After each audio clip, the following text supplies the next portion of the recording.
He really grew into a man, then a husband. His family life is so important. So special. I'm excited to get back on that stage and make people smile, make people happy. Well, this was quite a challenge during COVID. First of all, come up with the thought process of like let's film all this chaos and let's get this done. Talk about that. Justin Bieber, he called. He said, let's. I want to perform for the first time and first full performance for the first time in 3 years. And he called me.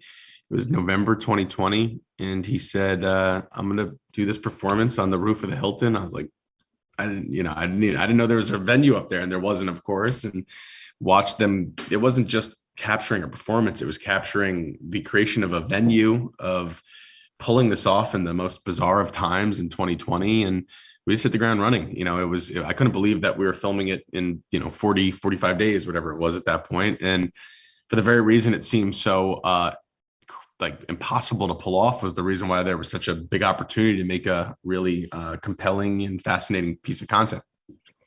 And that's another point about it, is because you guys, it's like the first time that some of the things you couldn't even use your own cameraman, right? Because he had to be, doing it like this. Talk about kind of like figuring out those logistics kind of things. Yeah, the spontaneity, the traditional spontaneity of filmmaking was impossible, because if I heard something was going on and it wasn't planned, we couldn't get the proper testing done, and we were putting safety first. So Justin really did buy in and had the idea to self-capture stuff alongside me. And we had our crew, Roy Kramer, who's amazing and co-EP on the film, and his team with Evan. We really went and we were able to create a system where, through all forms of filming, whether it was self-capture or our tiny crew when appropriate, or, then of course juxtaposed with like the super glossy 30 camera setup the night of the show. I think that's cutting between all of that is what makes the film have an identity and feel really unique and special. Hey, and that's one of the cool things about, if you think about it, like filmmaking, right? It's like always a new challenge. And especially, you're a lot of your work is in the documentary world. Maybe you give some advice on kind of coming up with how you fulfill the challenge when it's presented to you, and kind of how you work around those things. I think if it's going to help the story, figure out how to get whatever you're trying to pull off to a yes. Like everything seems kind of where there's in documentary. I mean, if you're doing it the way I do, which is not forcing situations or narratives or doing semi-scripted stuff, you better be prepared to roll with the punches. You better be ready to adapt and be malleable. So I think that very frequently we live with, you get what you get. And if you miss the shot, so be it. Is the audio there? Is the shot okay? Like if you look at my work, I'm cool with stuff that doesn't look perfect. And I'm cool with a line that's a little awkward, because like, that's just real.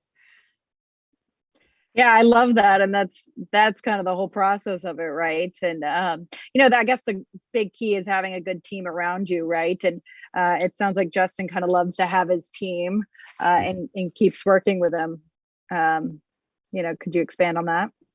Yeah, I mean, loyalty is such a key pillar and theme in this film and in Justin's life. I mean, one of the key pieces I wanted to show, with not just the prep for this show, but the prep for the show was being done with people who have been in his life for 10 to 15 years.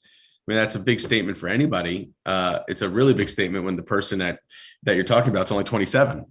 He's been surrounded by the same people, and he's been loyal and grown with those people. And I think I really applaud the fact that Nick DeMora started as an alternate dancer, now as his choreographer. You look at Tay James, who started as a DJ, still DJs, but now is his A&R. Harv starts as his bass player, and now you look at him and he's, ultimately a musical director. He's grown with all of these people. I mean, the list goes on and on. I could keep going. He's been with the same management for all these years. Lauren Walters is his head of operations security. Been with him 11, 12 years. I mean, it's pretty incredible to see. And I think that loyalty is hard to find nowadays, especially in the world of Hollywood and music and all of that. And I think that the team that he pulls this show off with was able to do so because they know each other so well and obviously work together incredibly well. It was interesting though, because I was listening to the music and he really, some of his style has changed a little bit over the years. and you've known him for a few years. Do you feel like, even him personally has changed over the years that you've known him and his growth and everything?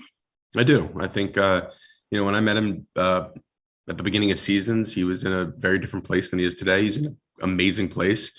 I think that film, or that docuseries, we were trying to deconstruct and sort of help take away some stigmas that were out there in the world about mental health and a lot of other things.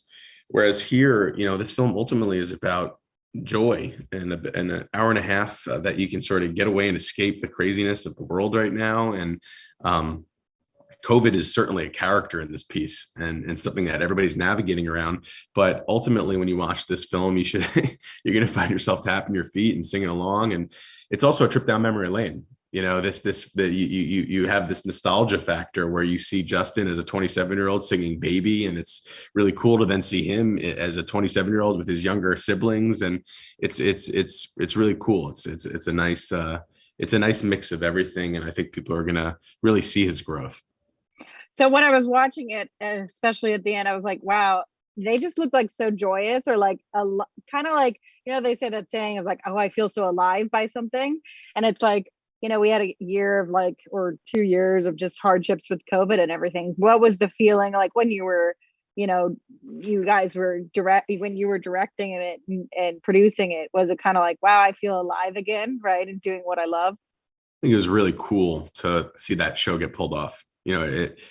Shows still are not back at the same cadence as they were. But you see this wild idea come to fruition, and you get to see this show, and it's got the live stream component, and it's got the balconies, and it's really special, and it's New Year's Eve, right? And it's pretty cool to see it all come together. And I think that in a year that was, human beings aren't meant to be kept apart and told they can't leave their houses and interact with one another. So any form of collaboration, especially creativity and music and all of these things, coming back was incredible. That growth in him as a human is translating to his work.